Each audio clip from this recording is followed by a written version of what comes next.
Танай Монгол жижигхэн үү гэж тавьтраагүй нэг нь асуувал та ингэж хариулаарай.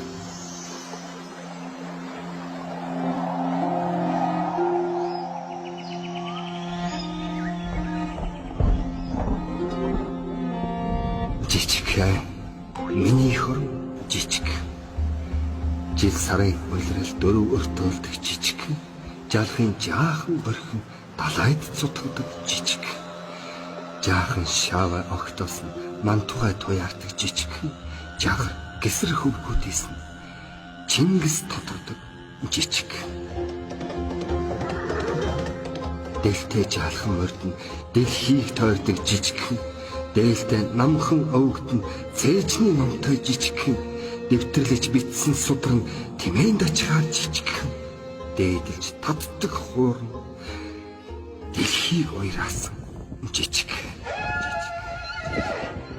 Жижиг гээд жиих юм бол томорч мэдхээр жижигхэн, жинтэй томоос чухал жихгүй толгой мэдлэлтэй жижигхэн. Живүүж далайд хайсан ч монголоор нь сэлүүрдэх жижигхэн, живүүр ургаад хөөрвөл морьтойгоо нисгээр жижигхэн. Жижигхэндээ миний хорн жижигхэн. Цэнхэр тэнгэрэн дээддэг цэцэн бэлгэн хിവэрэ Чингис богдоос өмссөн цэжний өнгөн янзаа